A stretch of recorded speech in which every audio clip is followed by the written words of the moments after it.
are already familiar with this. So welcome to the Puget Sound Kelp Research and Monitoring Work Group. This is our fall meeting. And just to remind everyone, this group was inspired by an action that was defined in the Kelp plan. And the action that was defined was to form a research and monitoring work group in order to increase collaboration and information sharing across organizations. And the goal specifically is to create a really diverse forum for information sharing and collaboration. It's mainly all about information sharing and collaboration. We don't have a specific blessing or task list from the partnership at this point. It's a 2-year pilot, and we'll meet 3 times a year. And at the end of this 2-year pilot, at the end of 2022, we're going to want to think about if this group should continue and what its relationship should be to other Puget Sound communities. So that's something we'll think about in the future. So what we're hoping you'll all do now is in the chat, please type in, we don't have enough time for everyone to introduce themselves. So in the chat, please introduce yourself, name, organization, anything key about what you're interested in, or any updates you want to provide, or any topics that you want to request. And Elizabeth and I are going to summarize the notes from this meeting and make them available. And we're hoping by using the chat that we can all make additional connections. So I think most of you got the agenda for today. That's how you made it here. But this is our fall meeting, and it turns out that we have a clear theme for this meeting, which is after a few introductions, we're going to focus on subtidal survey methods, which is really exciting. And the good news is there are a lot of developments that you will be hearing about after our brief updates with people who are working in subtidal survey work. So, so what I'm going to do now is jump right in. So I'm going to kick off the brief updates, and then I will MC. So I'll facilitate us stepping through each of the different speakers, and then we'll have time, a lot of time, for a half hour at the end of the meeting for discussion.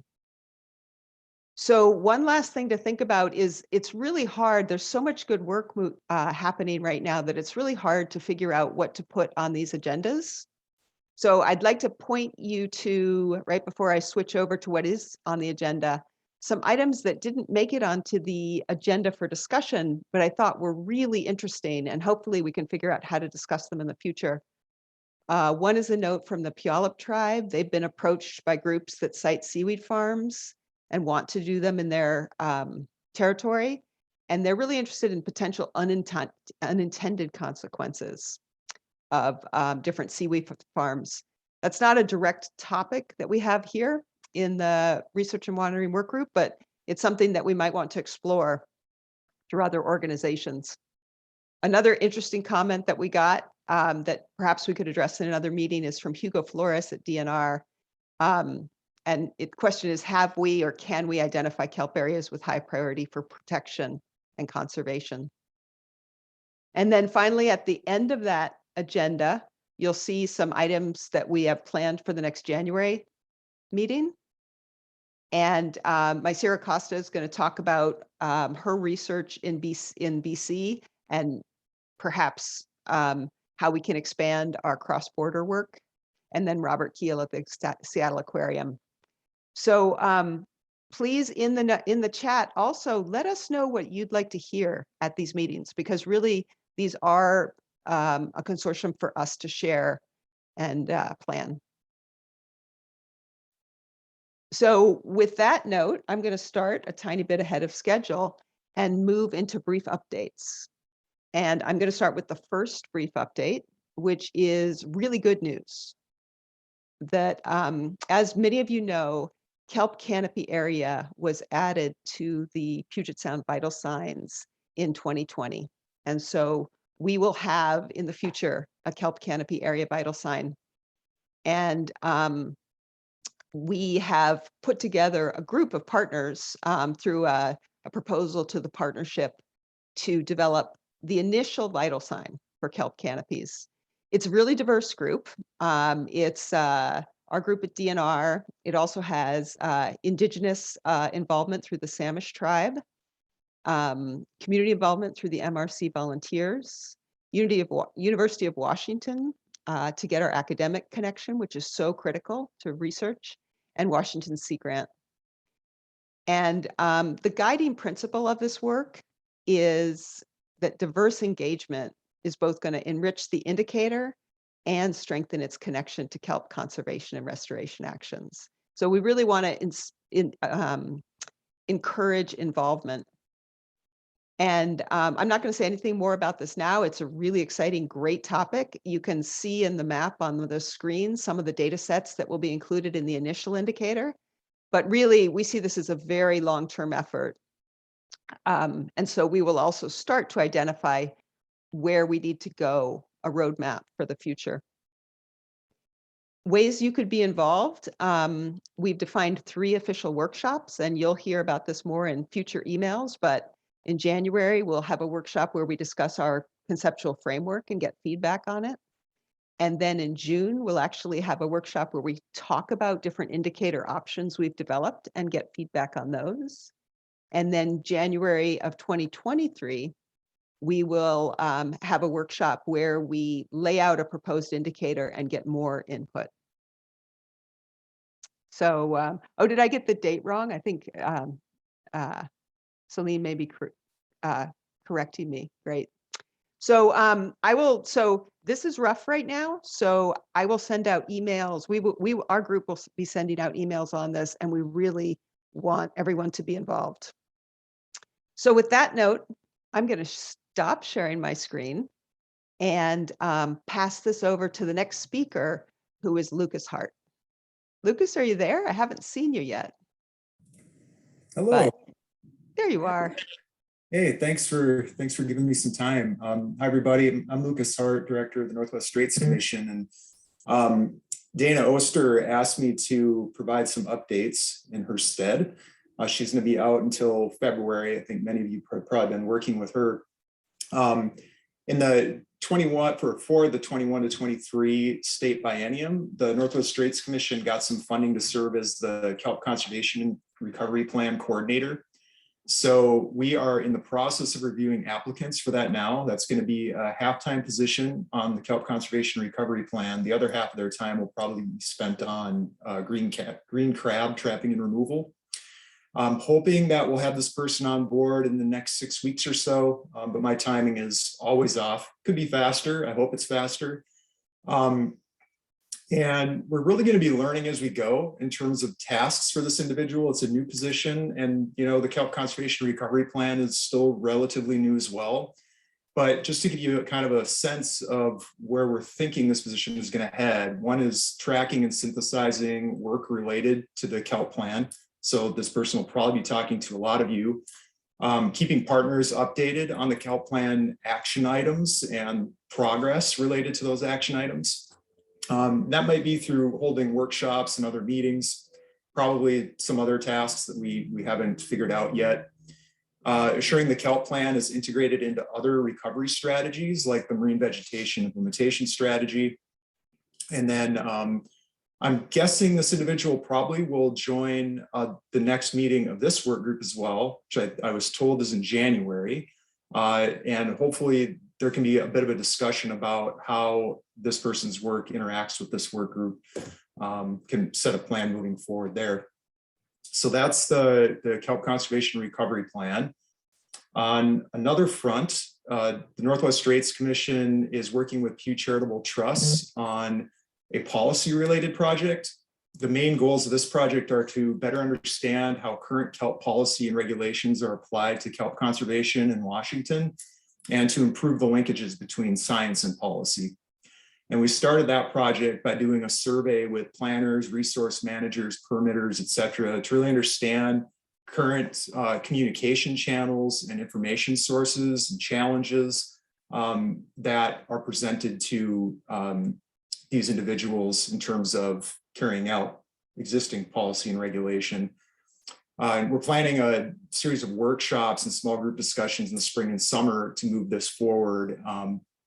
And hopefully we can really start to address some of the gaps in science that we could fill in order to specifically carry out existing policy to better protect kelp. And we have some good conversations going on there, and I know some of you are serving on the advisory group for that project. So thank you for your time on that. And I'll stop there, and I'm happy to try to answer questions if you have any too. We have a moment or two for questions, and what would be helpful is if you do have a question during a talk, please enter it in the chat, and then we'll make sure to pose it to the person who's speaking.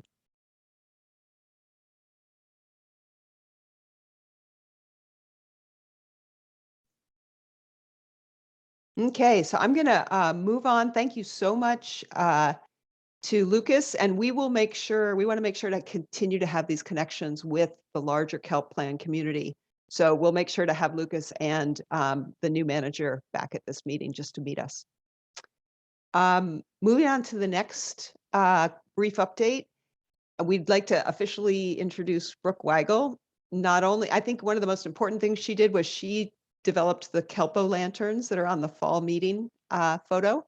But in addition to that, Brooke has, she's doing a postdoc at Friday Harbor Labs that was funded by the Kelp legislative proviso that occurred this spring. And she's going to give us a quick update on her work. Hi everyone. Thanks, Alan, for the introduction. Sorry, my voice is a little squeaky. I'm getting over a cold, but it's not COVID, so at least there's that. So I have a short PowerPoint. I'm gonna keep it to 5 minutes, but let's see if this works. I think it is thinking. Okay, can you guys all see this? Great. So yeah, I just wanted to walk you through sort of what I'm doing for my postdoctoral research in a few slides and kind of give you updates about what I've done so far. Disclaimer, I just started in August, so all of this is pretty preliminary. And so for my postdoctoral research, I'm focusing on answering the question, how do environmental stressors impact the growth, physiology, and reproductive success of bull kelp in the Salish Sea? And so we know that bull kelp are declining in many areas in the Salish Sea, and particularly in southern Puget Sound. So this is Helen Berry's work with others showing that over the last more than 100 years, we've lost about 80% of the bull kelp along the coastline in southern Puget Sound. So on this map, the blue sites are areas where we had historical presence of bull kelp, and the pink sites, Squaxin Island and Tacoma Narrows, are the only places where we still have bull kelp in southern Puget Sound. And these sites in the summertime experience extremely high temperatures. The temperature can get up to 15 degrees or more. And at the same time, there's really low dissolved inorganic nitrogen concentrations. So you might think that close to Seattle and urban areas, you would have high nitrogen concentrations, but with the warm water in the summertime, the water stratifies and the nitrogen concentrations actually get super low in the seawater.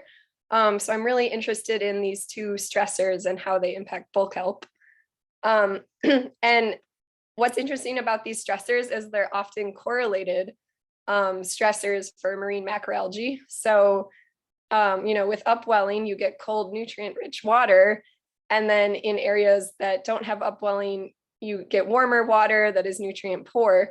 So it's hard to study these stressors in the field because they so often co-occur. So I'm really interested in doing lab experiments to tease apart the separate impacts and the interactive impacts of temperature and nitrogen.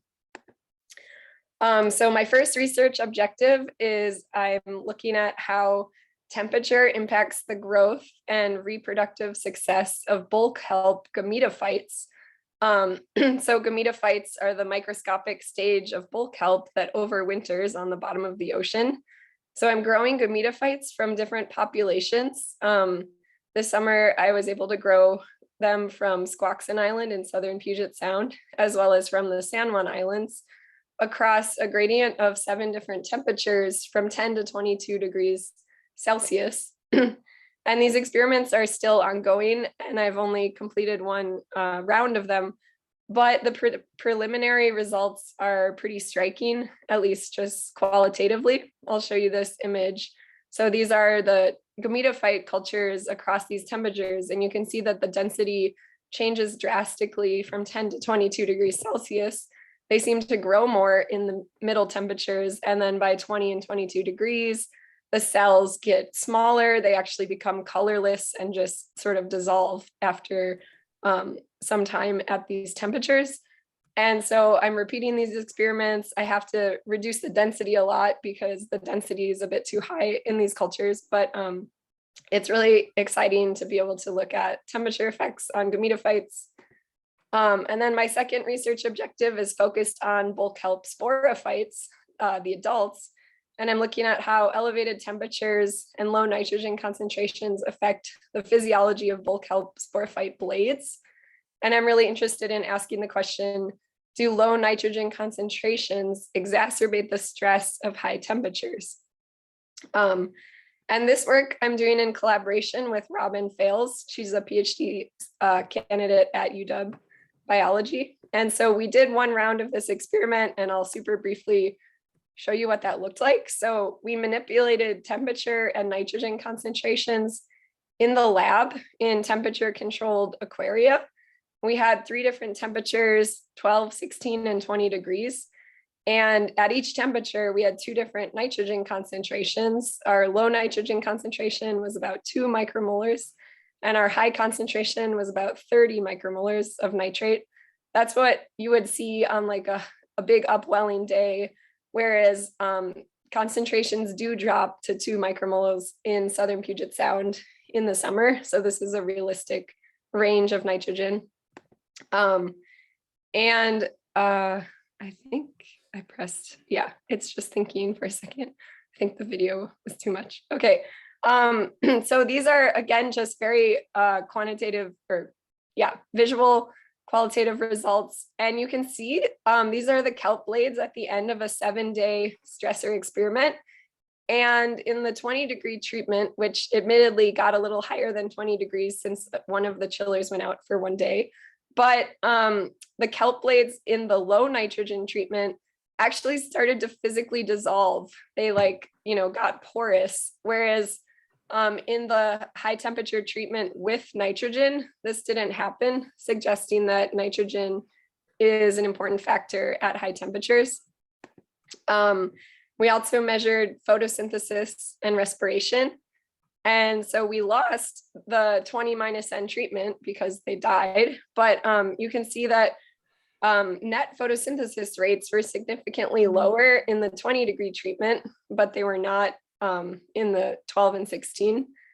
And respiration rates were much higher at 20 degrees.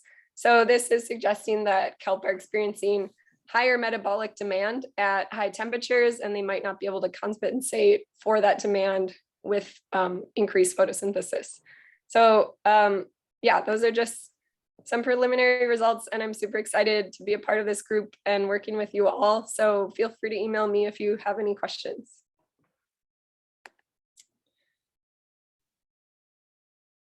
Wow, is what I have to say, Brooke.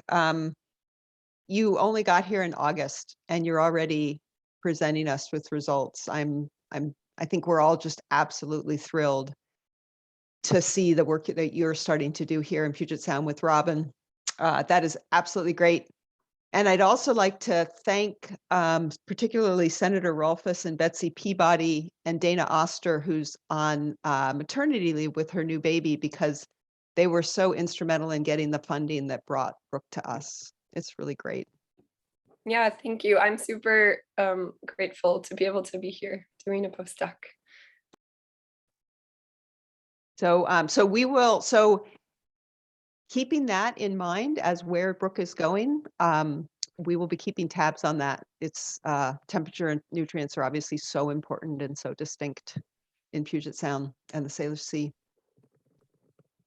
So next we're gonna, for the rest of this work group, we're going to change topics and we're gonna focus on subtidal survey methods.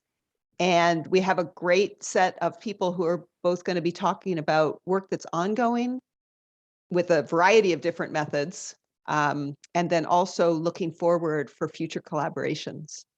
So we'll kick it off with Bart Christian, who's part of the DNR Nearshore Habitat Program. We're doing some very large area surveys to provide context for the more detailed surveys you'll hear about subsequently. Bart, are you there? I am here. Can you hear me? Yeah. Perfect. Let's see. Okay, can you see my slides? I cannot see your slides. Let's do see. this again. And people could text if they can see their slide, or chat or talk if they can see his slides, not me. I don't see them. Okay, let's try this again. Share screen. Screen number 2. Share. I see them. Yep. Perfect. They're not in presentation mode yet. There we go. That's nope. perfect. There they are. All right. So as Helen said, I'm one of her colleagues in the Nearshore Habitat team at DNR. I'm not a kelp person, disclaimer, I'm a seagrass ecologist, but she has asked me today to talk a little bit about our efforts to assess understory kelp and other marine vegetation types based on footage that was collected for DNR's eelgrass monitoring program. So as you know, DNR monitors eelgrass and other native seagrass species in Greater Puget Sound, and our monitoring program uses towed underwater videography to estimate eelgrass area at randomly selected sites, and then we use that data to estimate how much eelgrass there is sound-wide. And these estimates are the basis for the eelgrass indicators of the new beaches and marine vegetation sign of the Puget Sound Partnership. Now, in recent years, we decided to use footage from our monitoring program to learn more about understory kelp and other marine vegetation types.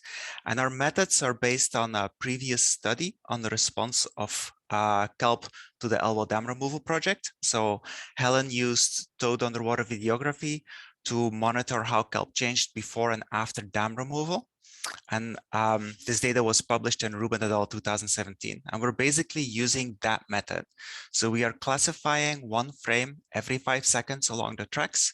And we are estimating a percentage cover of 9 broad classes of marine vegetation, which include understory kelp, so prostate kelp and stipitate kelp separately, seagrass, green algae, sargassum, other red-brown algae, and so on. And the map on the right shows you locations of sites where we are classifying our footage for understory kelp and other marine vegetation types. So each dot that you will see on this map represents a site. Now, some of these sites were classified as part of targeted studies, such as the ALWA project, indicated in blue. We also did a larger project in Central Puget Sound. That was a collaboration between DNR, the Suquamish tribe, the city of Bainbridge Island, and King County. And those sites are indicated in cyan. And we have a recent ongoing collaboration with Snohomish County. Now, these are targeted studies. We are also reclassifying our footage for understory kelp and other marine vegetation types for a number of probabilistically selected sites in Greater Puget Sound. And these are indicated in dark blue here. And this is a recent project that has been funded by the Pacific Marine and Estuarine Fish Habitat Partnership and the Sea Dog Society. So most of the sites that you see on this map are from the fringe stratum in the statistical framework of our monitoring program. And that means that there are 1,000 meter sections of shoreline. We have sampled each of these dots, each of these sites with 10 transects that are perpendicular to shore from the intertidal all the way down to -15 meters relative to mean low water. And all these surveys were conducted from the between the second half of May and the start of October. So I only have 5 minutes, so I'm not going to talk a lot about results, but I just wanted to show you some of the things that we can get out of this. So this is an example from the Central Basin study. And the dots on this map here show the size of understory kelp beds at individual sites. So if the dot is a lighter color and smaller, it's a smaller understory kelp bed. If it's a darker color and a larger dot, it's a larger understory kelp bed.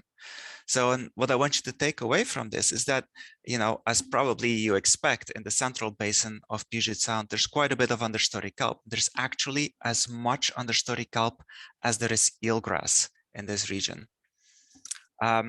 There's spatial gradients. For example, you won't see any understory kelp in Quartermaster Harbor. And a little interesting tidbit here is that the largest understory kelp bed was actually at Wing Point, and that's a place where bull kelp has disappeared, but understory kelp is still going strong. Okay, so this is a survey of several broad classes of marine vegetation over a large spatial scale. So as Helen said, is meant as a complement to more detailed surveys of understory kelp, such as scuba surveys that tend to happen on smaller spatial scales. And one of the caveats with this data set is that we have very limited information on individual kelp species. So we're looking only at broad classes of vegetation. But the goals of this project are to generate estimates of area and depth distribution for these different vegetation classes, both at individual sites in certain regions, such as the Central Basin, and to make an extrapolation sound-wide based on that probabilistic set of sites that is funded by PMAP and the CDOC Society. And we want to use that data to assess regional patterns in area and depth distribution and to look at dominant vegetation types at the individual sites. And it's basically meant to give a larger area context and to create a baseline for future change analysis. And with that, I just want to quickly acknowledge our funding sources. It's primarily funded by DNR, but a lot of this footage was collected in studies that were partially funded by Suquamish Tribe, King County, City of Bainbridge Island, and Snohomish County.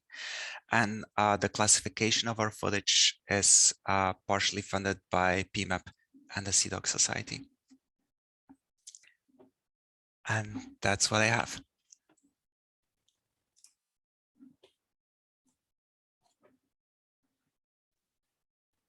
Thank you so much, Bart. As Bart mentioned, we really think that this project will give us an overall view of dominant vegetation types and depth ranges of these different algae classes. And we're also looking at green algae, by the way, which is another interesting topic. But we're hoping that this will provide background and for the rest of the talks we're about to move into now, starting with Zach Randell, who has been doing a lot of underwater work. And we asked him to give both some highlights from his dissertation. You can watch his entire dissertation in the link on the agenda, but then also some proposed collaborative ROV and SCUBA work that they're proposing for the Western Strait and the Outer Coast. So Zach, would you like to share your screen? I know you're here. I can't see you at the moment. Yes, indeed. Can you hear me and see a screen? Yes, looks beautiful. Okay, well, I must confess right off the bat, this is not in Washington, but that being said, hello everyone, and thank you, Helen, for allowing me to speak today. I am excited to interface with all of you. I have met some, but many of you I do not know yet and have not met you. I am still based in Oregon. So hello, my name is Zachary Randell. I just finished my PhD at Oregon State University studying with Dr. Mark Novak. A little bit about me, since I haven't met many of you. I grew up in Anchorage, Alaska. I started scuba diving up there when I was 15. I went to UC Santa Cruz and became scientific certified, scientific diving certified, worked for 2 years with Mark Carr completing PSCO style benthic surveys, and then worked with USGS on sea otter radio telemetry tracking projects, sea otter tag tech development projects, subtidal monitoring, as well as the closed circuit rebreather sea otter capture methods. I came up to Oregon State to develop the quantitative skills, statistics, theory, and it has been my hope to bring those back to the kelp forest realm. So as Helen said, my full talk is on YouTube, and you are more than welcome to go view it. It's on the agenda. Thank you, Helen, for linking to that. I'm not going to talk too much about that, if that's okay, just because there's a lot of background motivation and currently where we're at for this project that we're trying to get off the ground. So if it's all right with everyone, I will jump right into it. So the agenda for today, I'm going to go over some quick background motivation, touch briefly on kelp along the outer coast, and more talk about whether there's any connection to the sea otter population. I'll talk about what we want to do for the broad vision for the project, SCUBA and ROV surveys, measurements of recruitment, sea otter observations, measuring physical variables. I'll mention a couple proposals we've submitted thus far and the current desire to complete a ROV pilot study. And then I'll delve a bit into why we're thinking ROVs to complement SCUBA surveys, the current status of the Seattle Aquarium's ROV, next steps and tests we want to do. I'll also quickly touch on the AI approach that we want to use to analyze the imagery. And then lastly, put out a call for collaboration, communication. I hope to move to the area early 2022. So I'm really excited to get to know more of you and continue working. Okay, so in terms of broad motivation, I think you are all likely aware of everything listed here. We've seen these anomalous events. Temperature spiked, sea stars melted, kelp was lost, urchins seemingly rose to dominance. Kelp has recovered in many places. Northern California was looking rather grim, though there has been some encouraging signs. I think there's still a lot we don't know about exactly what happened and exactly what individual processes were responsible for what events. The kicker is there are likely to be more of these warm water events, marine disease events. They seem to be associated with these large-scale periodic oceanographic drivers, so we do anticipate seeing more of those. In terms of kelp along the outer coast, this is a screen grab from the Washington Marine Spatial Planning site. I'm not going to really tell you too much about the status of kelp along the outer coast because, to be perfectly frank, there are a lot of people in this room that can do a much better job at that than I can. I did hear Helen Berry, Ole Shelton, and Kathy Pfister give talks at a recent North Pacific Coast MRC meeting, and it was great to hear that they have relayed the kelp seems to, it did take a hit, but it seems to be doing pretty well overall, and that is wonderful. And I'd like to learn more about that. If you all think, is that just a temperature thing, being a little bit north? Just a little bit further south, I mean, Oregon got wiped out, Northern California as well. So I'm curious what could have stabilized the kelp. You guys do have sea otters. I realize I am in a likely heavy bottom-up community. I'd like to think of myself as both a top-down, bottom-up are important. You do all have sea otters out along the outer coast. We're all likely aware of the direct and indirect effects they have on coastal systems. And I'd like to put forth the idea that they may modify the resilience of nearshore systems in the wake of climate events. Now, sea otters are not going to prevent a climate event. Those are obviously getting generated at much larger scales, but perhaps they may modify some of the negative effects that would otherwise occur. So an example of this, you may be familiar with this research.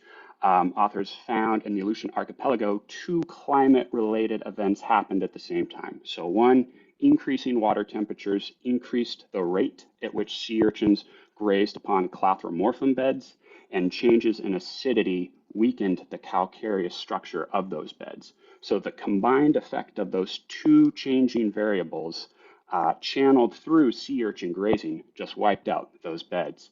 So the idea was, had sea otters been present, they may have been able to mitigate some of those effects. So is there any evidence of something similar? Obviously, it'd be a different mechanism, but something similar happening in Washington. There is some interesting preliminary, a little vignette. So Dr. Sean Larson with the Seattle Aquarium has been completing rockfish surveys out of Nia Bay for the past several years. She has multiple sites east of the marina and one right near the marina.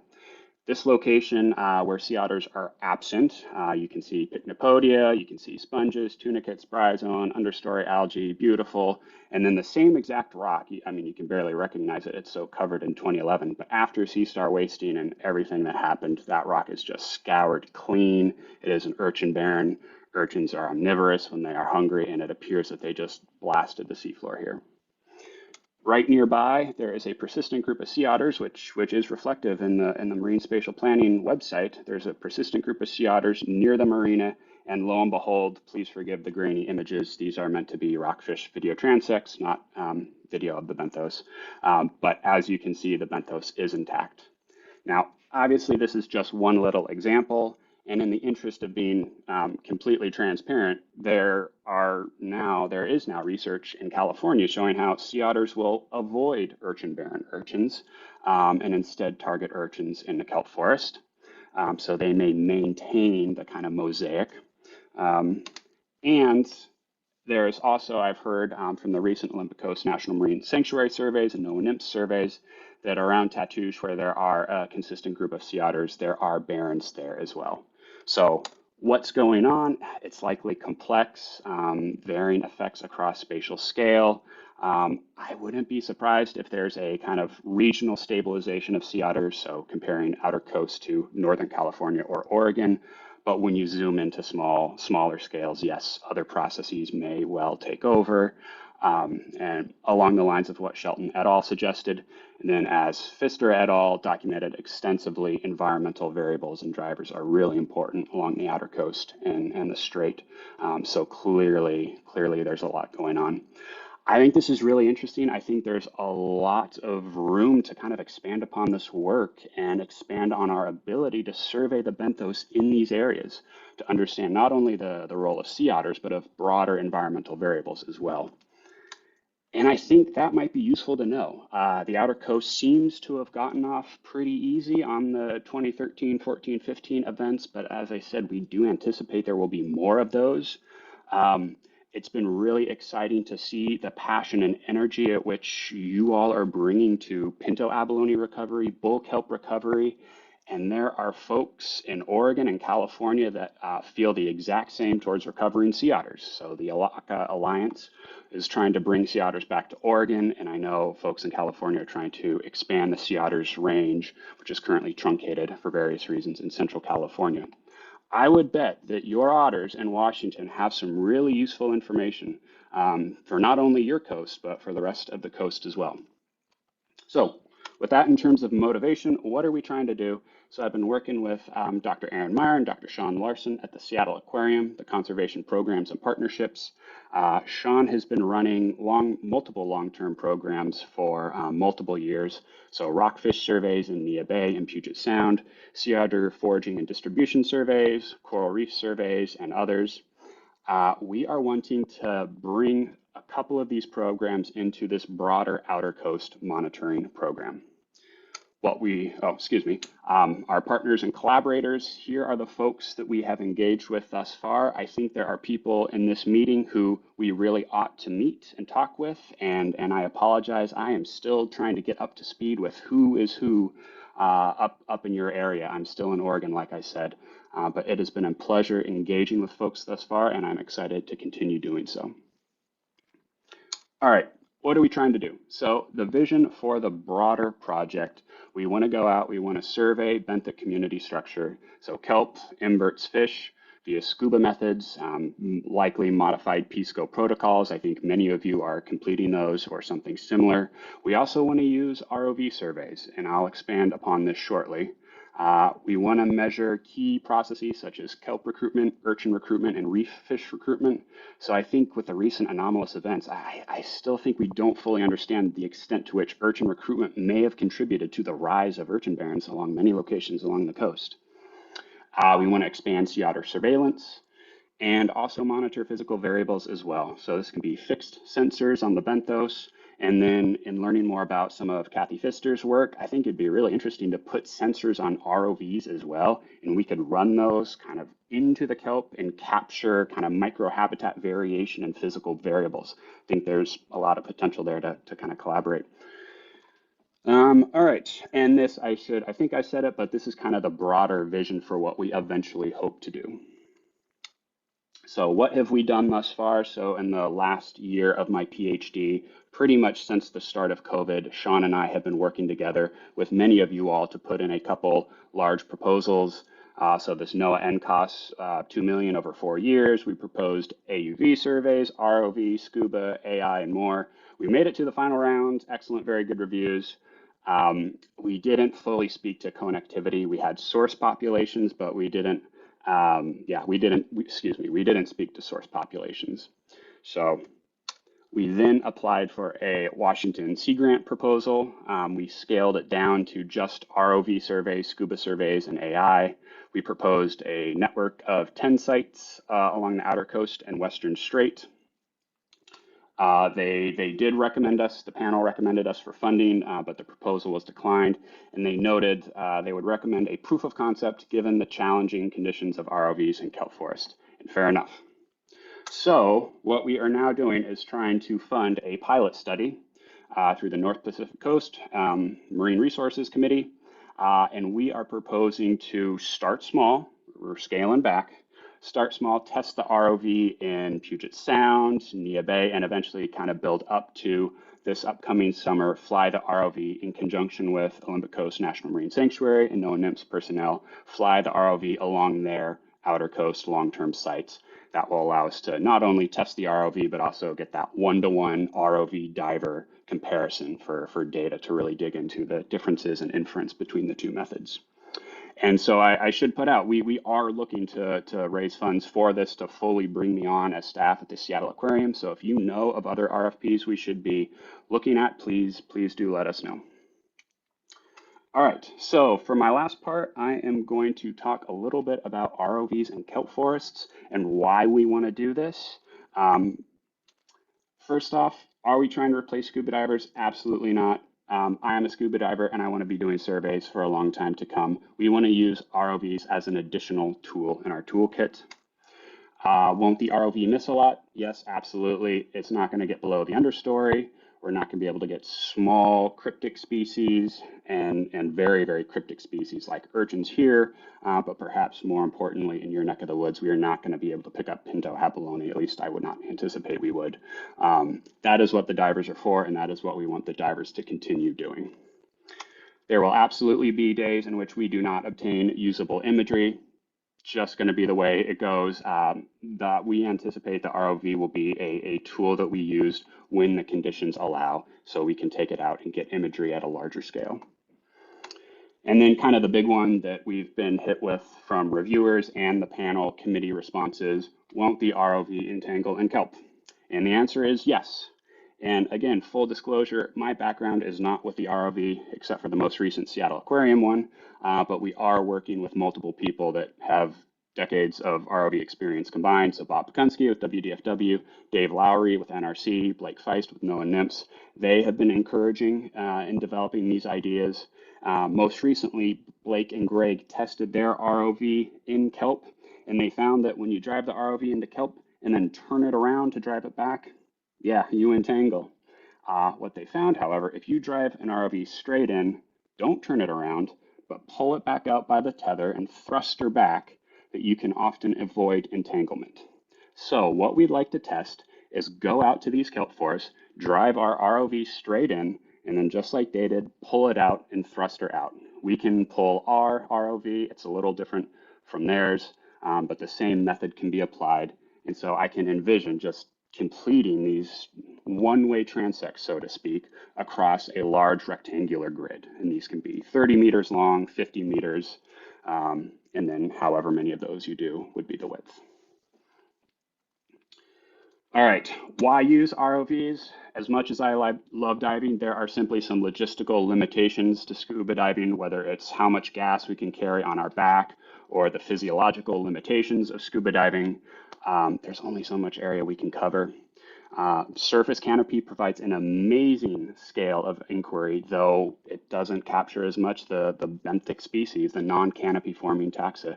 So there's a lot we're missing. There's a lot in between the scuba diver and canopy imagery scales, and we'd like to use ROVs as an additional tool to tap into that middle scale. All right, so in summary, we want to use the ROV as an additional tool. I'm particularly interested, I think it'd be cool to track the formation and establishment and persistence of urchin barrens, because you need to monitor that at a larger spatial area, and you can do the exact same thing with kelp patches as well. We know a fair amount about the metapopulation patch dynamics that kelps exhibit, and I think we could tap into that with ROVs. Yes, it will be a lower resolution of taxa, but again, across a larger area. Some conspicuous species may exhibit similar abundances if we can see them well. It requires more testing.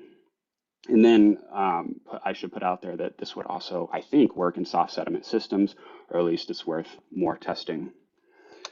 All right, where are we at? So we have an ROV. Shout out to Sea Otter Foundation and Trust for funding a proposal that allowed us to purchase this ROV. Shout out to Alex Tans for helping to get it assembled. I went up there and joined him for a couple days and finished assembling it. We tested it in the tank and in the open water down to 70 feet. It works great. It handles very well. It's very responsive. We got a tough book for it, which is not that. It's a little tablet. So we're fully functional and ready to go. Next steps, we are going to mount a camera underneath, a couple cameras, and lights as well. So this is what the ROV looks like. We'll steer with the primary forward-facing camera that can tilt. But for obtaining imagery of the benthos, we want to mount cameras underneath. So we purchased this payload skid, is what they call it, and we can mount cameras and lights, and even what I was excited about was a potential second battery compartment to run those lights off of, because those are going to drain their little internal power source pretty quickly. So this is essentially what we're prepared to do starting next week once we're fully kicking this off. In terms of methods of analysis, shout out to Ken Collins for getting some initial algorithms trained. We have been exploring our options in terms of using AI to analyze these images. So we trained a rudimentary percent coverage algorithm in CoralNet, which is open source. It's a web-based interface. So we can pull out labels of urchin or bare rock or water from it. We also trained a abundance extractor, so supervised classification with Azure software, a Microsoft program. That's proprietary, so we've since switched to Viami, which I'm learning about. So it's a web-based interface and also a desktop program. It looks really powerful. There's a lot it can do. Image tracking, photogrammetry, stereo measurements. I think this is going to be potentially a really powerful tool. And so I'm excited to get started with this pretty much as soon as we have images. So that's largely what I had to say, with the exception of I want to put out the call to all of you. I'm curious if any of this would be interesting to you all in terms of us slamming an ROV into a kelp forest. Would that be useful in terms of what you all are thinking about? AI analyses? Are you all interested in learning about our process as we're doing that? I'd love to talk. I'd love to coordinate. I really enjoy working with people and collaborating. So let's definitely stay in touch. And lastly, I want to acknowledge all the people that we've talked with, and I'm sure I missed some, but that we've talked with and have joined us on proposals. There's a narrow slice of people here that I have actually met in person. The vast majority of you all I have only met via Zoom and emails, but since the pandemic started. But during that time, we've gone on crazy large proposals together, and it's been really it's been really nice to see that you all are welcoming of these ideas and willing to join in on something like this. So I just wanted to thank you all. And with that, I think that is all I have to say. So I will happily take questions if there is time. And yeah, Helen, thanks again for allowing me to present here. Thank you, Zach. So there are some questions that, and people can continue to ask questions in the chat. We have some time for discussion. Looks like you need to go talk to Chris Neufeld up in BC. And then I posted a question, which is from a location perspective, are you targeting the Western Strait and the northern exposed coast? And if yes, why? Yes. Yes. So, well, for the scope of the pilot study, it would be very limited to Puget Sound initially, maybe some work out in Nia Bay, and then a quick survey along the main outer coast sites. But then eventually, once we're fully up and running, we want to establish sites in the Western Strait and then right around the point and then expand down through time, essentially. So we do anticipate that it will take a while to build up the type of program that the Seattle Aquarium wants to run.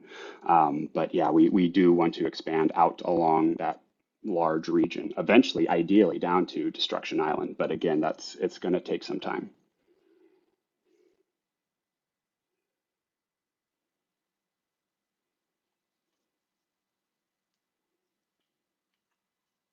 So you've got a great question from Rebecca. You see that? I'm scrolling through. Oh, yes. How well? Yes. Yeah, great question. So regarding ROVs and current, so that would be a challenge. We anticipate in certain areas probably going in and using it only at slack tide. We also did purchase the heavy retrofit kit for the ROV, so it's an extra set of thrusters to kind of supercharge its ability. But yeah, there again, there are environmental limitations to what we'll be able to do. So it's not a go out and throw it in the water anytime.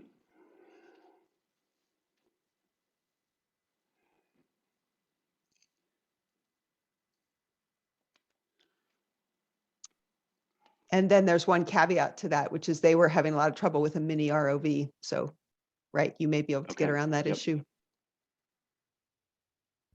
So it sounds like this has, Zach's talk has inspired a lot of more thinking, and we can do more coordination with him on ideas for using this technology. Does anyone have a last question before Can I we ask a move?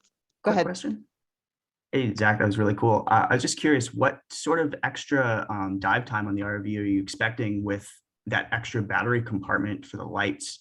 Because that's one thing that we've been seeing with our blue ROV is that battery time can be a limiting factor for sure when you're way out in the field.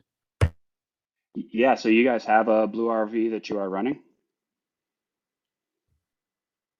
Yeah, working with like Chris Neufeld and the Bomb Lab and such, they have recently picked one up. So again, testing out a lot of stuff too, but yeah, would love to chat further like Chris mentioned. Yeah, definitely. Okay. Yeah, so I don't have a strong sense of how much extra time that would give us in terms of the lights or the camera. My reflexive thought was that the battery life so one of the most recent GoPros is one of the first things we want to test, the 10, the image stabilized 4K, to see how that works. So my first thought was that would be the limiting factor. We're hoping to get a couple hours out of the ROV itself, though the extra battery compartment that we were envisioning, I wasn't initially thinking about that also charging the ROV, but that could be something worth exploring. But yeah, I'd definitely like to follow up afterwards with you.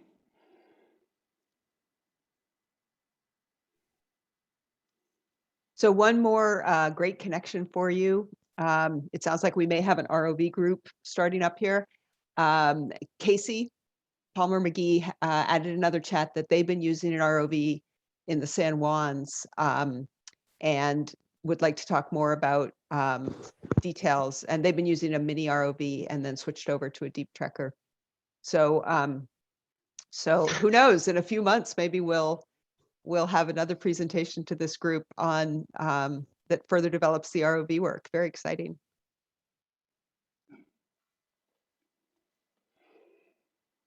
So it sounds like we've addressed that sufficiently for right now. You're getting even more details, comments in the chat. And so what we're going to do now is we're going to shift. We've talked about towed underwater videography. We've talked about ROVs. Now we're going to go to diving. And 2 talks with a lot of time for discussion. First, Dan Abbott from Reef Check, and then following some an overview from Hilary and Gray at PSRF on their work. And all of this is overlapping. And so we will then have time to discuss how all of these different projects coincide and overlap. So Dan, I saw that you're here. There you are. Can you share your screen? You ready? You bet. Will do. Yeah, thanks a lot for that, Helen. I'm really excited to talk to everybody today. Can you guys see my screen there? Excellent. All right, well, my name is Dan Abbott, and I'm the Kelp Forest Program Director for the Reef Check Foundation. And I'm going to talk today about using volunteer scuba divers, citizen scientists, to monitor the health of Washington's kelp forest.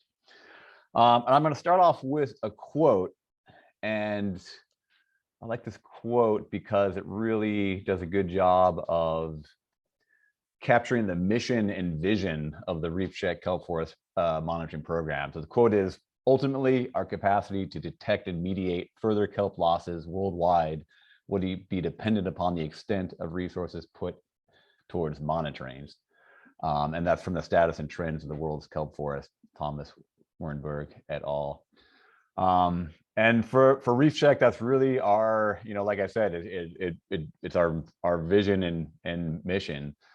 Despite the importance of monitoring, it's often underfunded or not supported enough, despite its kind of importance. And it's easy to see why, right? Monitoring, it's not something where you can say like, hey, you do A and then B is going to happen, or it's not planting a tree where you can see this result right away. Oftentimes the benefits of monitoring are not first seen even by the people conducting the monitoring or planning it or paying for it.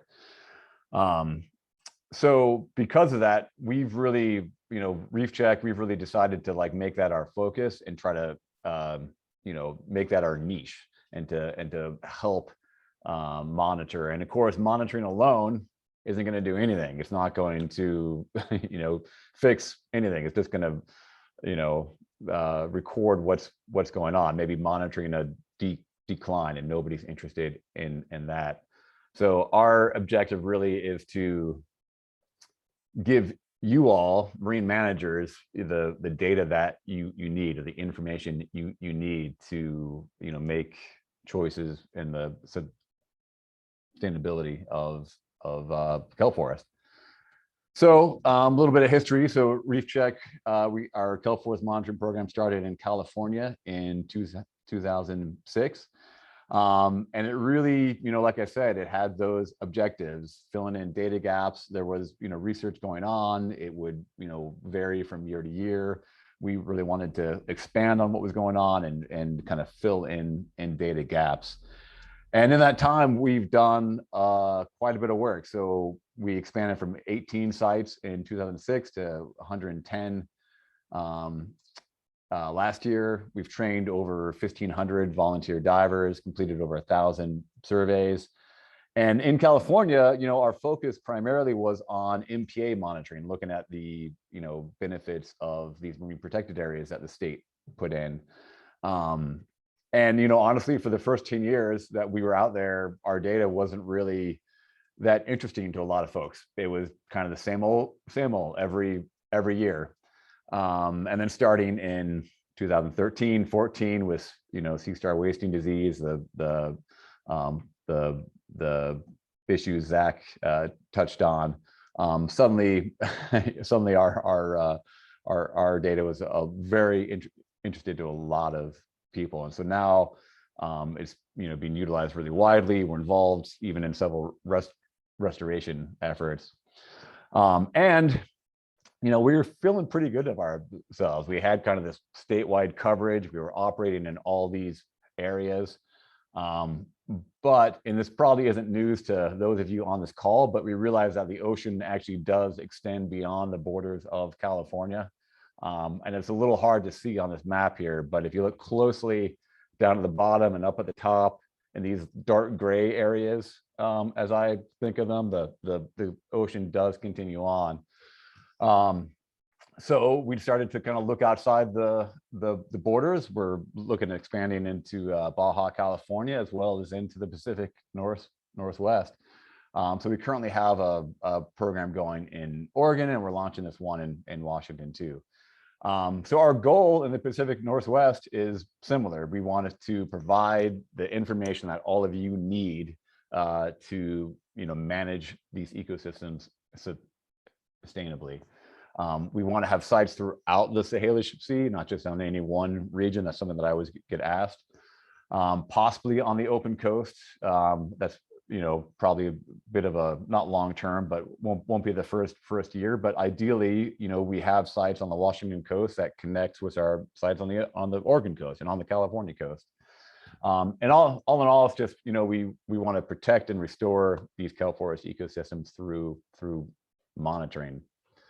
And how are we going to do that? So our tool is citizen science divers, recreational divers, and scientific divers. But there are some real benefits to using volunteers. One, they're inexpensive. You can get big teams together or teams all over the place to do this work. So I think it really has a benefit from there.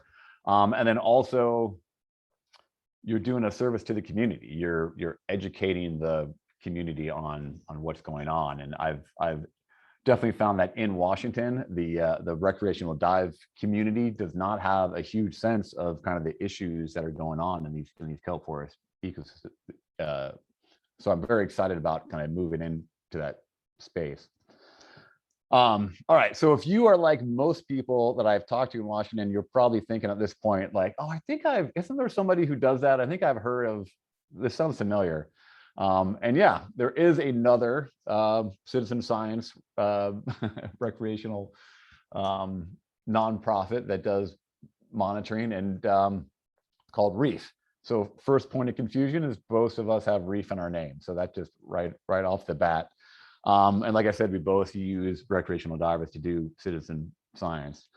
So those are the similarities. There's also a lot of differences. So Reef Check, the data we collect is transect based. So it's density data, whereas for Reef, they're doing roving surveys and generally just noting presence. They're not generally doing note absence. Our data comes from discrete surveys, usually staff led. So we show up at a site on a day and collect data, whereas Reef is just kind of any recreational dive, they can collect some data.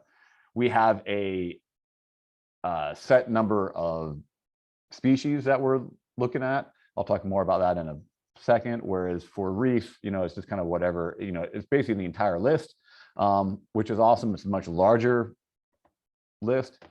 And then finally, just for the confusion over the Reef. So Reef Check, title case, capital R, capital C, 2 words, whereas Reef is an acronym, so all caps.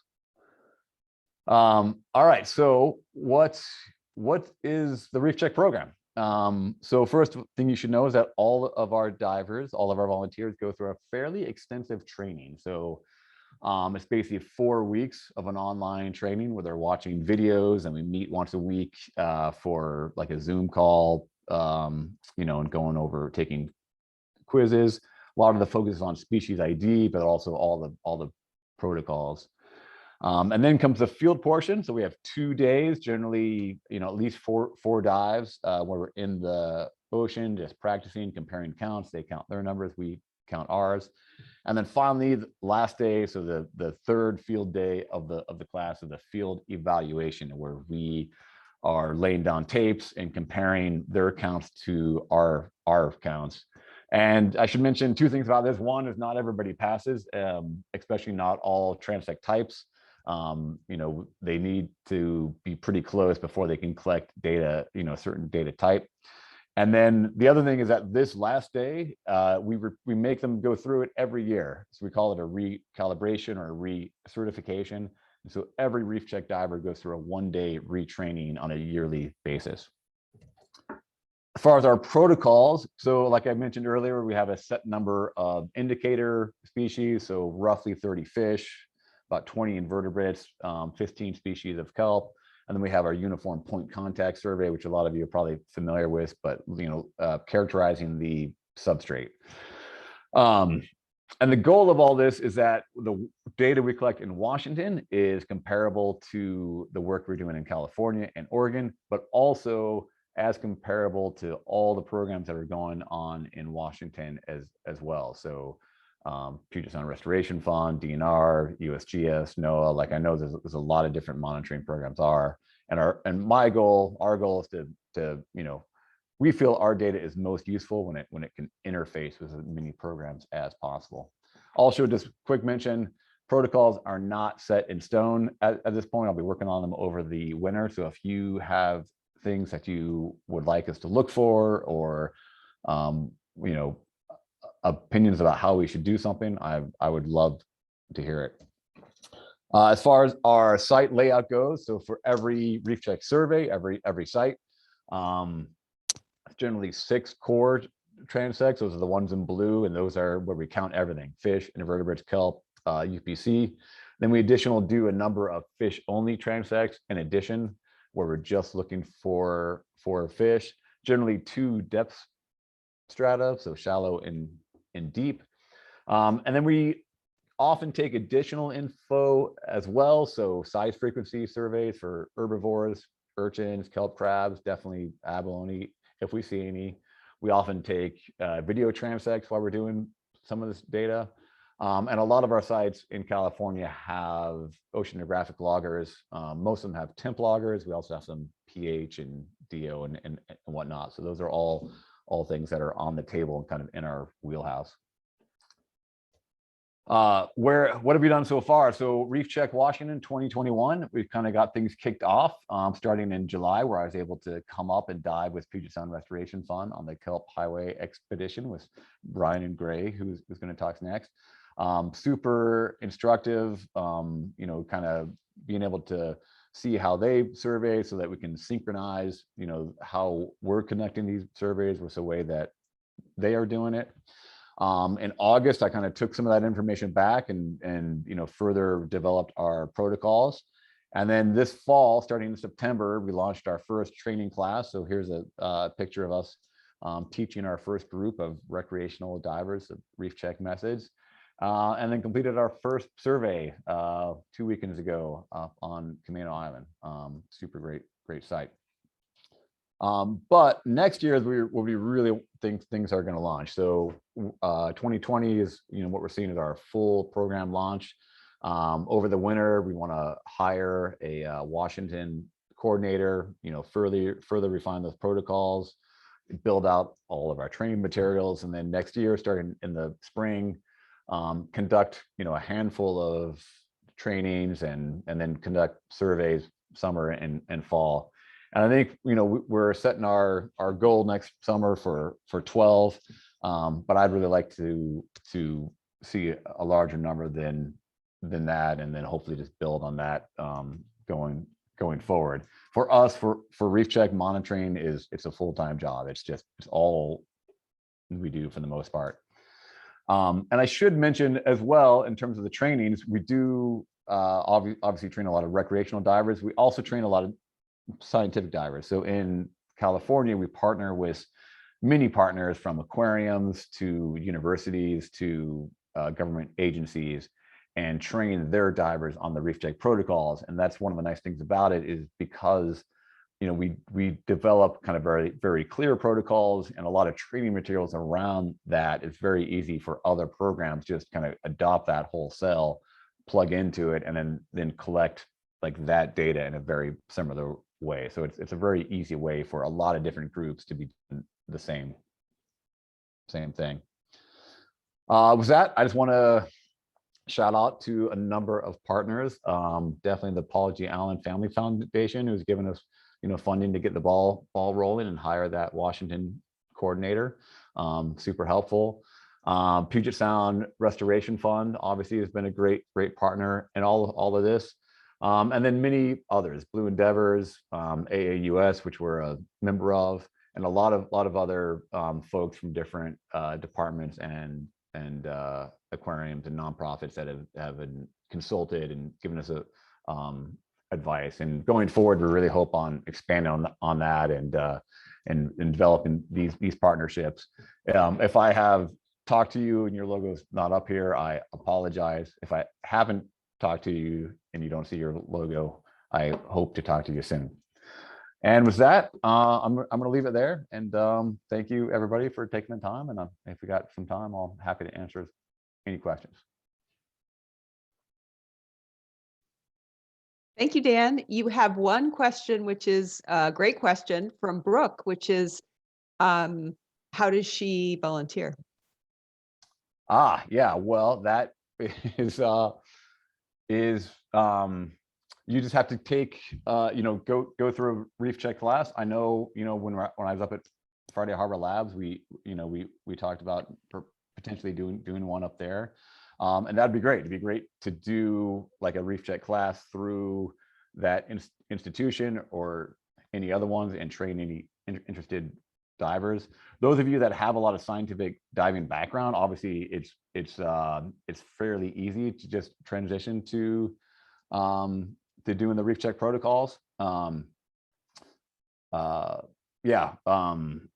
And so it could be as easy as just watching the training materials and then just going out on a checkout dive where we do that evaluation, especially those of you who have PSCO like training in your past.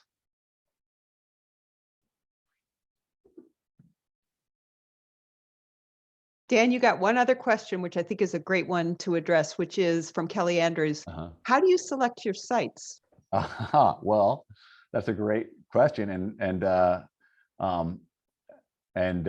Helen could actually help me out with that. But yeah, really, like I said, our goal is to provide you all the information that you need. And so I know Helen, as well as folks at Puget Sound Restoration Fund, have sites that they like data from, and so they have basically given me a list. And I'm just, that's just great. Like if you guys have places you want data from, please tell me, and I will do my best to go there and get data. And if not next year, then maybe the year after. So really, it's ideally it's driven by where there is need. And that will be a good segue to the next talk, which will also be talking about particular sites and diving index sites. So we can hold off on that question a little bit more to hear more about it later. And then you had one other question from Ian, which is really interesting, which is how are sites marked or relocated, especially those separated transects? How do you manage to reoccupy them? Sure, yeah. So these are not fixed transects. We call them haphazard. They're not truly random either. So we pretty much just go to a site and then do transects in that area.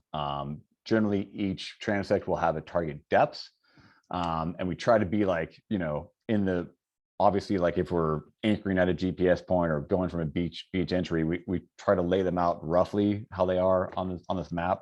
But we are not going back to the same rock or the same, like same marker and doing the exact same thing. So yeah, haphazard.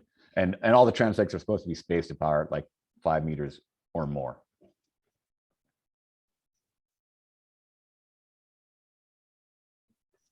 Okay, Dan, I think we'll take this opportunity to segue to the next discussion, which is very closely related.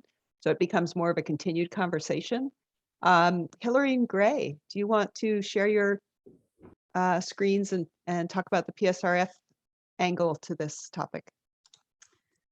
Thanks, Helen. I'm working on it here. Sorry, I'm hitting the wrong share, but everyone can observe in real time. Have you got the screen now, folks? It looks great. Awesome. Thank you. So I'm Hilary Hayford, and my colleague, Gray McKenna.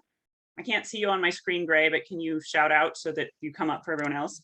Yes, hi, I'm Gray. Thank you. And here, today we're representing the Bull Kelp program of Puget Sound Restoration Fund, and our core group involves the two of us, but also Brian Allen, Jody Toft, and Betsy Peabody.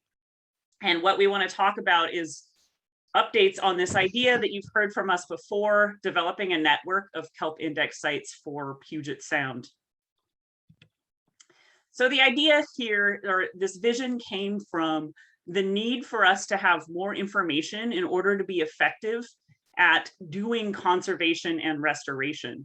And when I say us here, I don't just mean PSRF, but I mean all of us that are on this call that are interested in research, management, and preservation of species that are associated with kelps. So many of you had this vision long ago. We know folks like Helen have been working on this for decades. And what we're trying to do is expand this to undertidal information where we don't have as much as some of our other regions. So we saw that when the sea star wasting happened in California, they were able to call upon, the state was actually able to call upon Reef Check for data that they had been collecting for a long time in order to do some of their analyses of that impact. So what we want to do in developing this network is to provide that information. We kind of see 4 like really key benefits so that we can understand those existing natural resources that we have, what species are comprising the kelp beds now.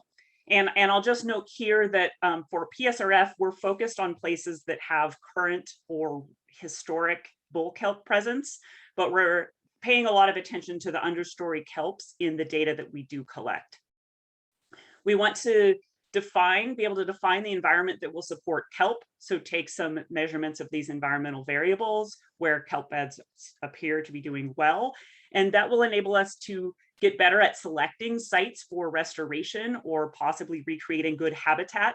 And for all of us to pick realistic values that are meaningful when we're designing experiments such as the physiology stuff that Brooke Weigel's doing. We want to be able to detect and interpret change. So if we don't have a lot of subtidal information to this point, or it's patchily distributed, then we aren't able to recognize exactly what these impacts are of climate change and these other increasing anthropogenic human stressors.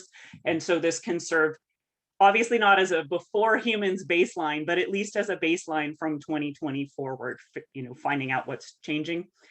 And then also to further, like this call and all the other elements of the kelp conservation and recovery plan are doing, further connect and bring together these different groups, regional groups that have a lot of interest and a lot of information.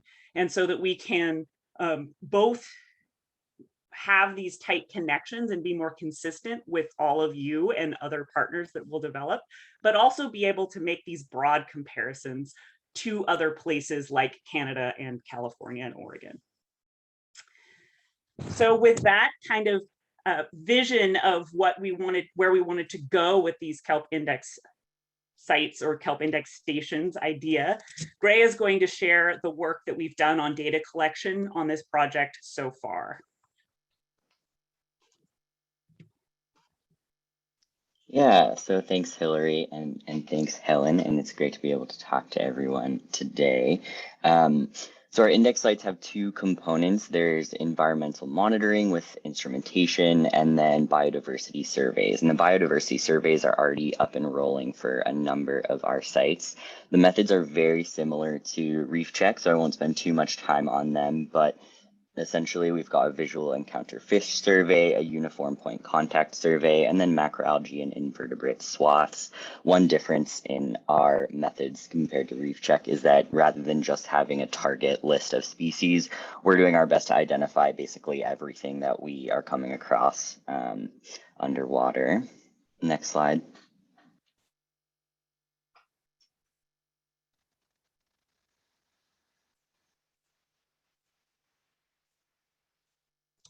I'm not sure what difficulty I'm having here, Gray. Sorry. There you go. Great. No worries. Google Slides is challenging.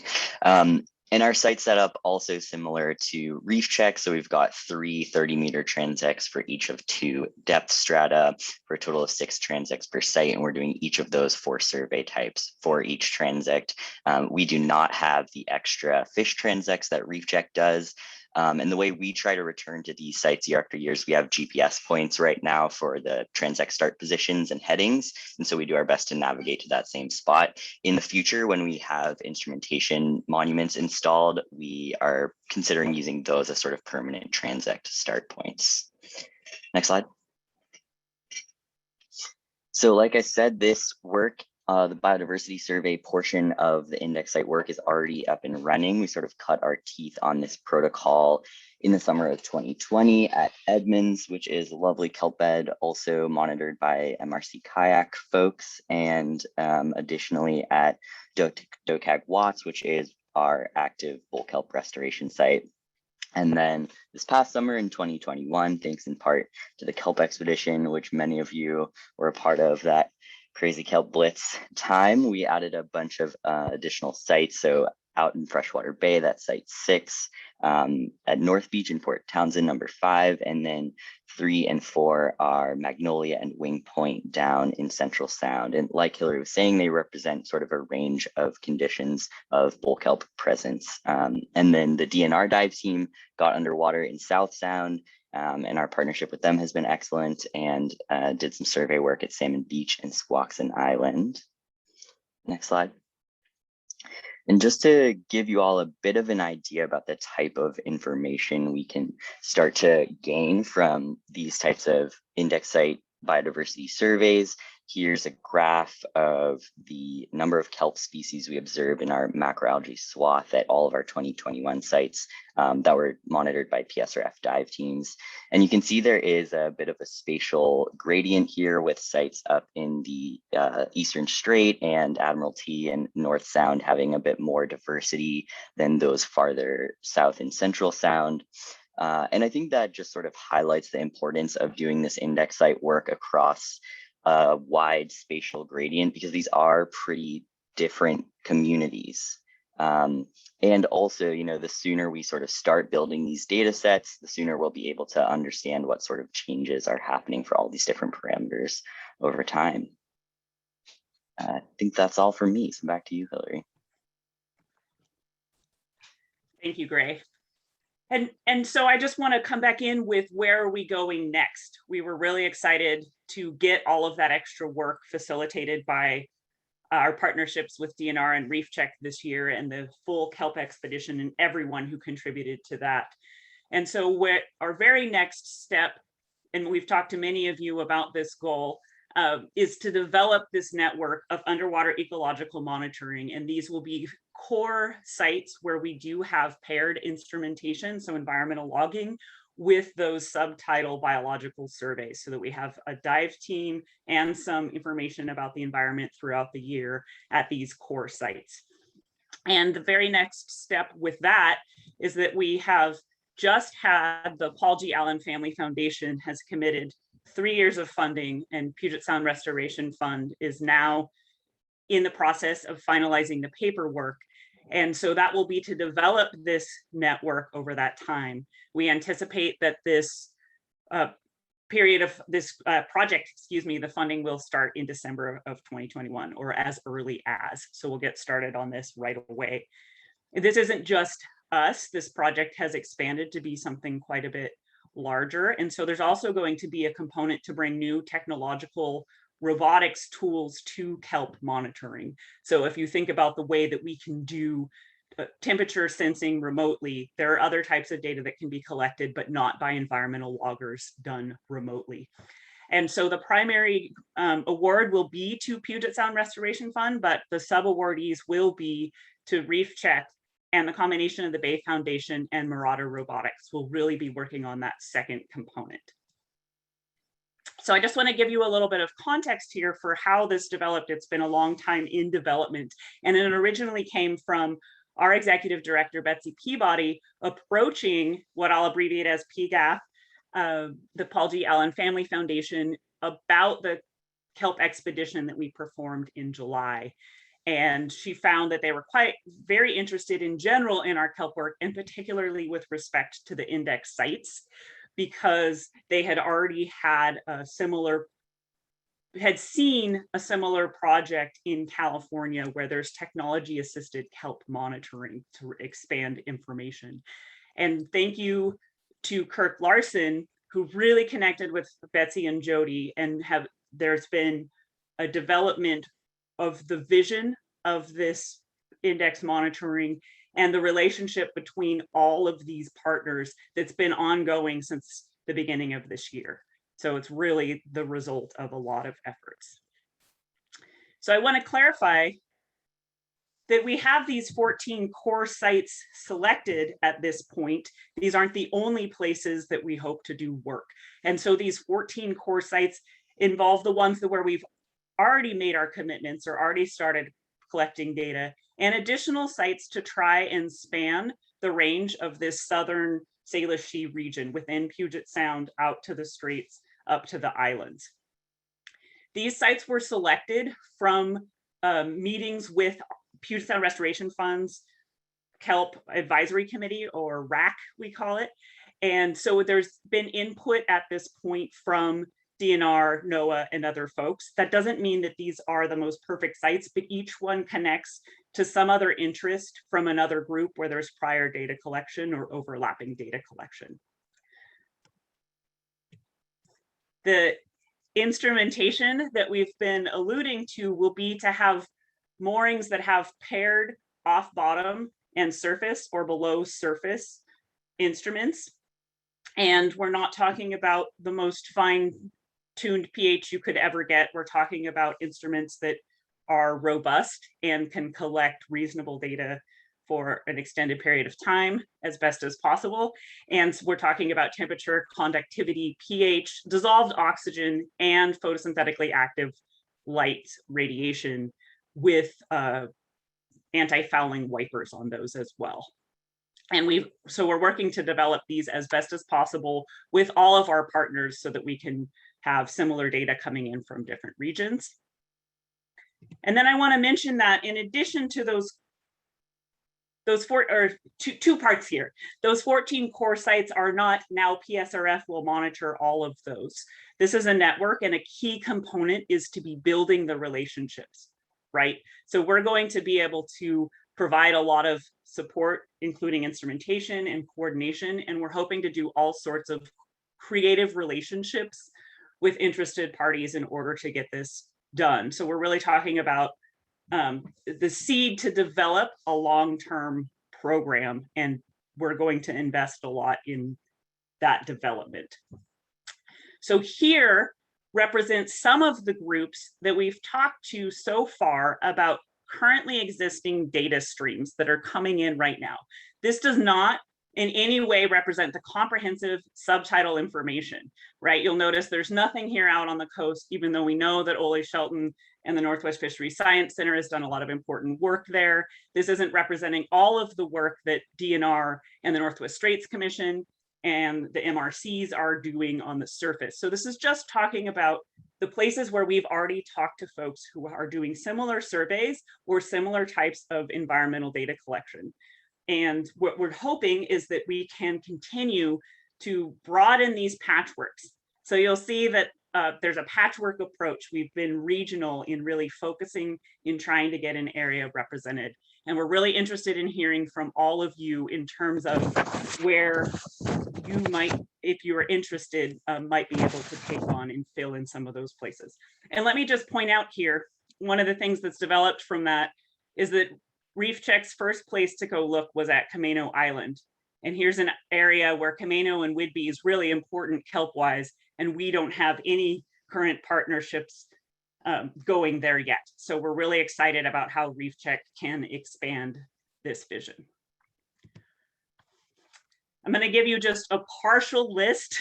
We have so many people to thank. And again, this doesn't, I say partial list because this doesn't represent nearly all of the people that are supporting PSRF in our Kelp program. These are specific that have talked about indexation and invested some time in developing these ideas.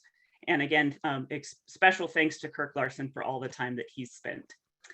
I'm going to just flash our emails here so that you can reach out to us. We're easy to find if you don't get this right here, and excited to carry on this conversation. Thanks so much for putting up this meeting together, Helen.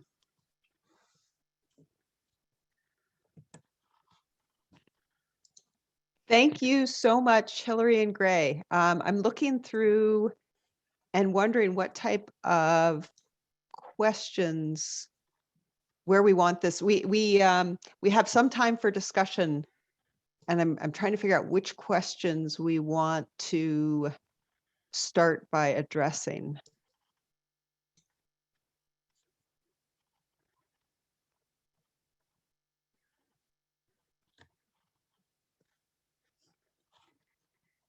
Let's see. I don't know if you want to flow them my way or if you want me to start picking things out. If you want to see something, if you have ideas from the chat, I'm just looking. Sure. Let me just correct them that. now. Ian Miller is associated with Washington Sea Grant, and I had his affiliation correct in my mind and not in my list. So thanks for that correction. I see that there's. Kathleen asked how were the index sites selected, and maybe we could just pick up on that conversation where Dan left it off. Are you throwing that one to me, or do you want to roll with it? Oh, well, I can say some words and then you can add what you think. You know, there's a number of different considerations. In part, you know, we started at Jefferson Head or Dokak Watts because that's our restoration site. So we're really interested in the biodiversity there. And then also at Edmonds because we know that site's an active marine resource committee kayak monitoring site. So I think basically what I'm getting at is there's some like balancing our interests and then balancing sort of the synergies with other groups. Anytime we're doing this monitoring where other groups are also doing other monitoring, we're going to get more information about how our surveys work or relate to work that other people are doing, and then also trying to capture a broad spatial gradient. Thank you, Gray. I appreciate that, and I agree with that answer. And I think there's a lot of questions here in the chat that I'm seeing about how will we go forward in selecting new sites or being able to expand. And so certainly the first step of that is going to be through groups like this, where we can have a broad discussion, although I don't have a current vision for exactly what that flow of information would be. We would add sites at the level of having the biological surveys done there first. So Dan has opened up himself as a giant target of we can take on a lot more, and we just need to know what the priorities are for the people of Washington that are invested in kelp work. So that's where we're going to try and go in our partnership with Reef Check, is to develop a list of where can we do biological surveys as much as possible. As far as expanding the instrumentation, I think on many levels, the sky's the limit. We have a limit in terms of meeting our partnerships and funding commitments right now to these places that have already been selected, but we can add at any point where someone wants to do that development work with us, right? And so we have all kinds of organizations that have their own dive teams that may want to be able to take this on, or may have their own funding stream and want to contribute to this project in order to have their location represented. So these are conversations that PSRF is really open to having. I have to just emphasize that creativity in getting this done is going to be the only way.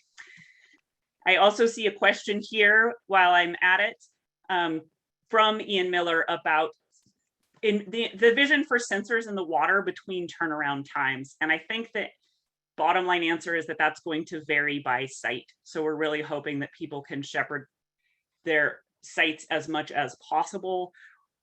We know that some of these sensors will collect their most authentic data for a limited number of weeks. We know that our divers can't be going out every 2 weeks to 14 sites throughout Washington. So there's a lot of work actually to be done there, and we'd love to have your input on that.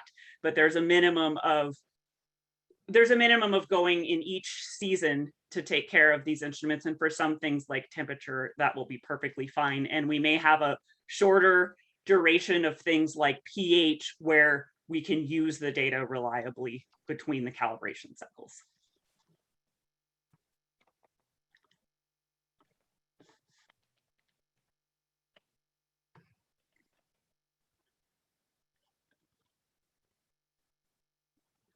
Sorry, I'm trying to catch up in the chat here.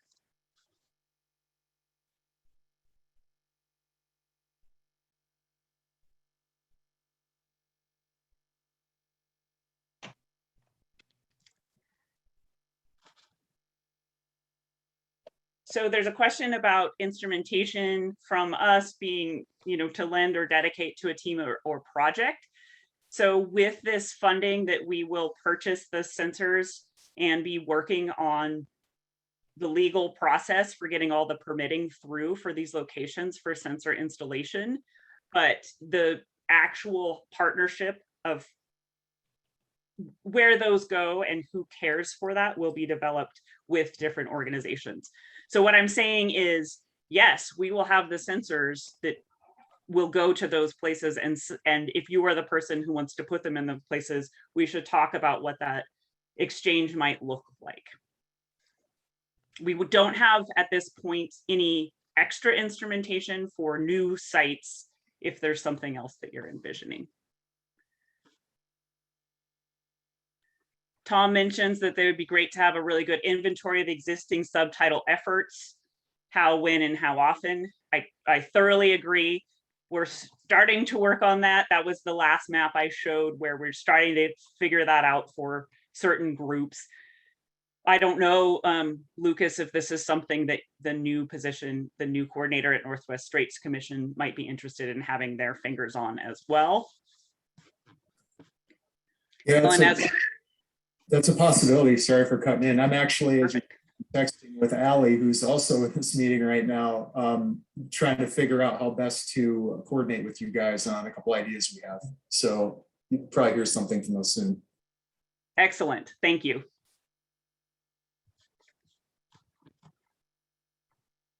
And thank you, Helen, for contributing some existing partnerships and important groups we might be able to connect with in the Camino with B region.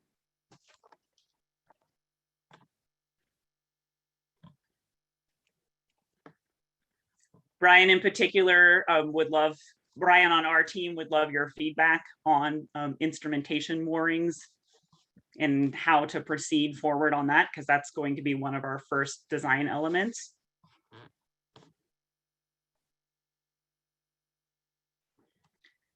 Eliza, I'm going to misinterpret you as volunteering to start a Google Doc as the very first level of organization here.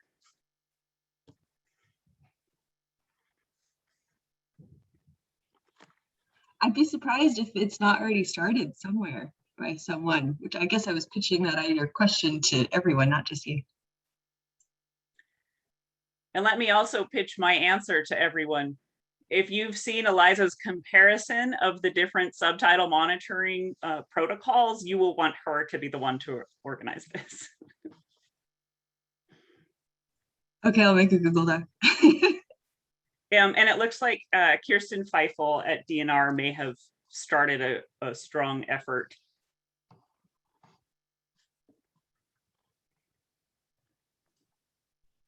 Kirsten Feifel left DNR, so that's gone as an option. She's at the partnership now. Still tractable. So I'm sorry if I missed your comment or question, then please throw it back in there. And Helen, I think generally I covered the ones directly to our program, so I'll throw this back to you. Thank you so much. Yeah, thank you so much, Hilary. Tom also asked that if we will save this chat in a text file, we will. And we will send it out as meeting notes so that we can further connect up different people. There was one other comment that I think I would agree with my own personal experience, which is Ian Miller noted that we've also sadly misplaced a lot of instruments over the years. I know from working with Ian and Steve that things disappear. And especially something disappears if it has any kind of visual appearance on the surface. And so I don't know about the rest of you, but I suspect Ian and I both got nervous when we saw that design that had a buoy at the top. Because that in the past for us in Puget Sound especially has meant that whatever it is goes away.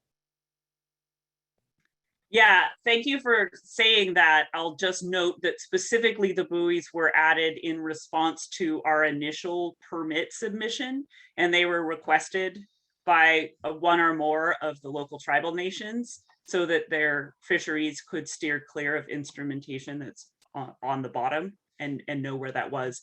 And we recognize that there might be a lot of regional disparity as well in how that is treated from place to place. We came up with some creative labels for things when I worked with near California surfers who want to tear everything out. Sometimes it works. So I'd be curious to hear what your experience and Ian's experience has been with trying to trick people into wanting it to be there. Yeah, I'd like to ask Ken Collins to say more. Ken says there's a network of subtidal sites not focused primarily on bull kelp. Would be nice to be inclusive. They may have temp info that you would want. Happy to help with my hidden hobo on East Whidbey. Ken, can you say more? Yeah, that's so mysterious. If you look more broadly than kelp, there's quite a number of people interested in Pictopodia, so the depth below eelgrass, things like that. So I look at subtidal kelp and Pictopodia on East Whidbey, and independent of bull kelp, which I don't have a lot at my sites, I do maintain some monitors. So if we look more broadly than bull kelp, I think you'd find there may be a network of hobos and the like, and people who are already in the water may be able to help.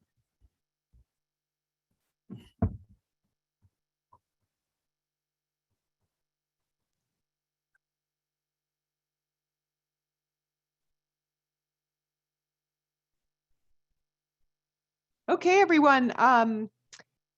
We have just spent over an hour and a half plowing through an incredible collection of information and questions. And I'd like to open up for any last discussion, but also with the caveat that some people have said that if we end early, they will be less exhausted.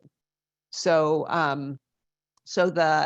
as a wrap up, I'd like to first say that our next meeting for this group will be on January 12th, 10 to 12. And we will send out meeting minutes from this meeting.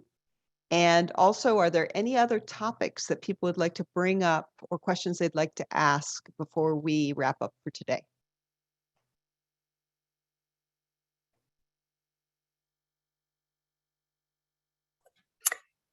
Adrienne has her hand up. Go ahead, Adrienne.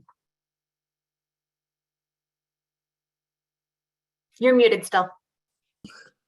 Yep, okay.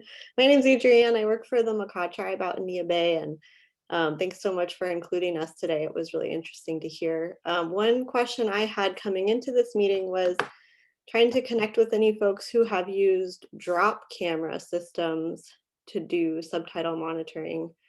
And it would be great, it doesn't have to be in the discussion, but if anybody has experience using those and wants to send me contact info, I'd love to talk to you more about those systems, as we're going to be trying to use them to do some urchin and other monitoring in our area. That's all. Okay, great. So I think many of us can add a couple of links, Adrienne, to answer your question. Or maybe I'm just going to do a shout out right now to Allie over at the Northwest Straits. Because Ken Collins just had the exact same thought I did. There was just at the last MRC volunteer meeting, there was a whole session on different drop cam techniques. And Allie, I'm not sure if we could share that, if you still have access to that meeting. I think you did. I think you took